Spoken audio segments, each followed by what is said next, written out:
Hey, welcome back to Digging to the Bible. We're continuing our story of Abraham and his encounter with God in chapter 18. God has given him a promise, a specific promise that in a year he will have a son. And then there's a little bit of a segue here as it moves into God sending the two men that are with him, turns out to be angels. He's sending them to go check out what's going on in Sodom. Well, here's Abraham's reaction to this. Verse 22, so the men turned from there and went toward Sodom, but Abraham still stood before the Lord. And then Abraham drew near and said, will you indeed sweep away the righteous with the wicked? Suppose there were 50 righteous within the city. Will you sweep away the place and not spare it for the 50 righteous who were in it? Far be it from you to do such a thing, to put the righteous to death with the wicked, so that the righteous fare as the wicked. Far be it from you. Shall not the judge of all the earth do what is just? Oh, he's pouring it on thick here, isn't he? And the Lord said, if I find at Sodom 50 righteous in the city, I will spare the whole place for their sake. So Abraham has cut a deal. He says, look, if there's 50 of them there and they're righteous, let them live. And God agrees. But Abraham is not done. Abraham answered and said, behold, I have undertaken to speak to the Lord, I who am but dust and ashes. Oh, he's pouring it on thick, isn't he? Suppose 5 of the 50 righteous are lacking. Will you destroy the whole city for lack of 5? In other words, if there's 45 of them, will that count? And God said, I will not destroy it if I find 45 there. Again, he spoke to him and said, suppose 40 are found there. He answered, for the sake of 40, I will not do it. Then he said, oh, let not the Lord be angry, and I will speak. In other words, he's pushing it, and he knows it, but he's going to do it anyway. Suppose that 30 are found there. He answered, I will not do it if I find 30 there. He said, behold, I have undertaken to speak to the Lord. Suppose 20 are found there. Boy, he just keeps pushing, doesn't he? He answered, for the sake of 20, I will not destroy it. Then he said, oh, let not the Lord be angry, and I will speak again. But this once, I got to push it one more time. I'm probably going to stop here, but I got to push again. Suppose 10 are found there. He's whittled it all the way down from 50 to 10. He answered. So here's God's response. For the sake of 10, I will not destroy it. And the Lord went his way when he had finished speaking to Abraham. And Abraham returned to his place. So Abraham has negotiated things to say, look, if there's 10, it's not 50, not 45, not 30, not even 20, if 10, if it's just 10 who are righteous there. Lord, you're just, you can't kill them. I know there's great evil going on there, but for the sake of these, will you spare them? Yes, God agrees. Continuing into chapter 19, the two angels came to Sodom in the evening, and Lot was sitting in the gate of Sodom. When Lot saw them, he arose to meet them and bowed himself with his face to the earth and said, my lords, please turn aside to your servant's house and spend the night and wash your feet. Then you may rise up early and go on your way.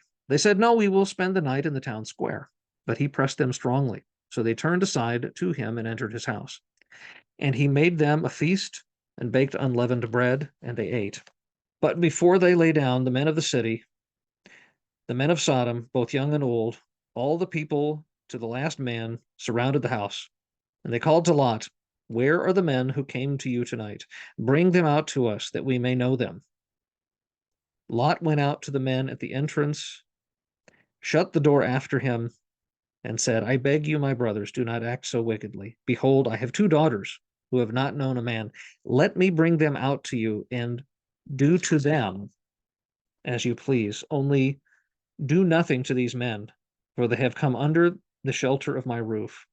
Now, this sounds harsh. This sounds difficult. God is placed Lot in this place. He is there. He is providing hospitality to these 2 men. But the men of the city want to do horribly wicked things to them. And he's offering what is really a horrible alternative. Look, I've taken these 2 men in. They're under my roof. They're under my protection. I can't allow this to happen. He's willing to offer his daughters in exchange for this. What a horrible choice to make. None of this sounds good. He's in a really tough position. He's trying to deal with it as best as he can. Here's the response. But they said, stand back. And they said, the fellow came to sojourn, and he has become the judge. Now we will deal worse with you than with them. In other words, look, you're not a part of us. How dare you protect these men and not give them to us?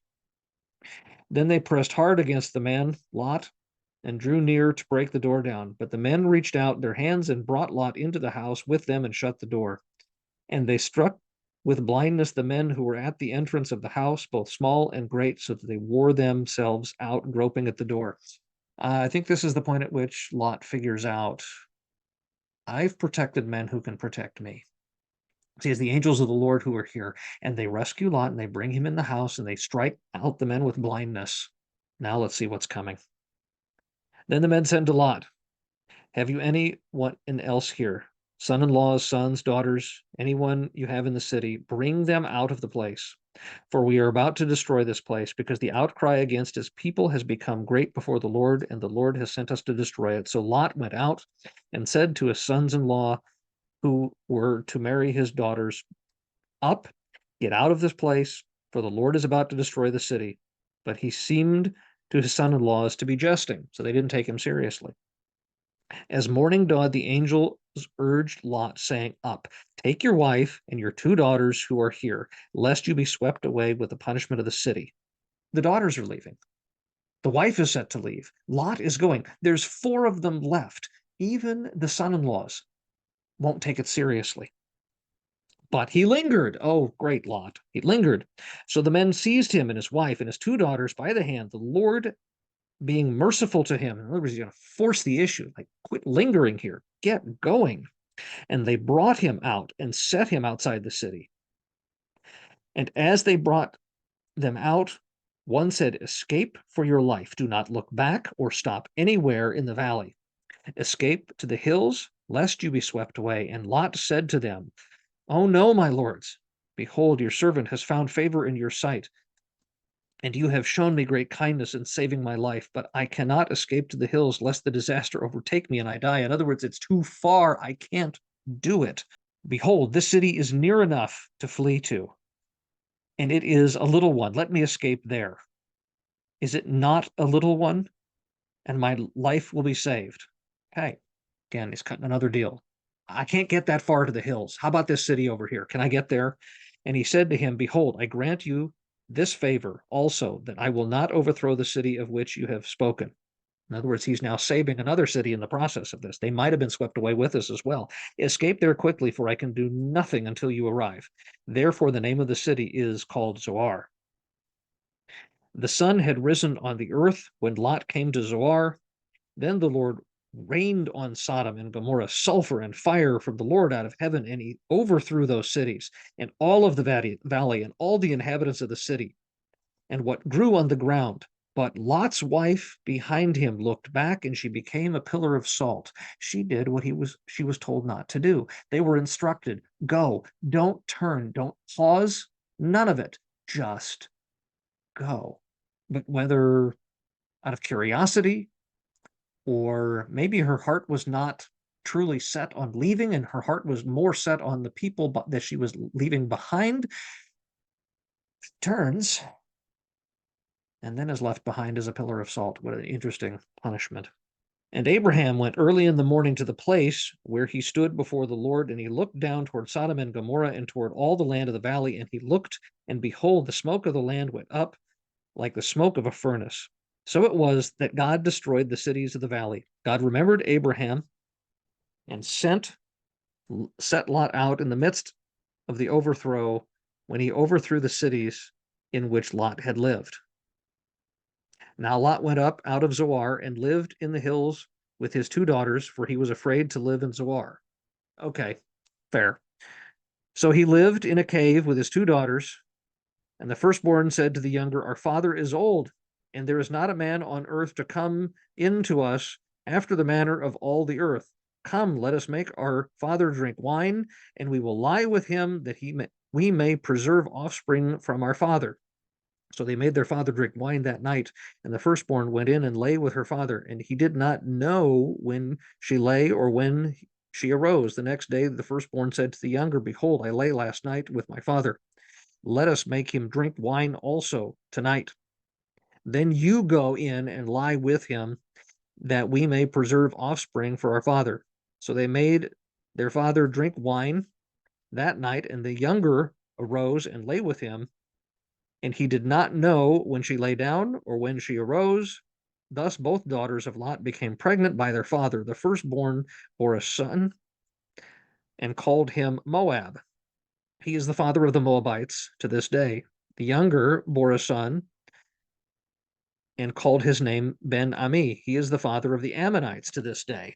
Okay, what a disturbing ending to this story.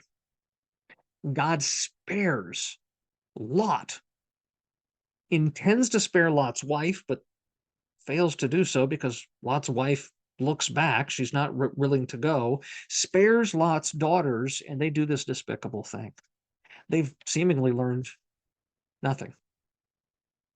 Lot hides away, and perhaps out of desperation, they decide we're going to get our father drunk so that we can be impregnated because we want to have offspring. It's important to us to sustain this family. But what a disturbing way to do it. These are not great stories to tell to our kids. I'm telling you the obvious right here, right now. The depravity that shows up at times within the Old Testament is shocking.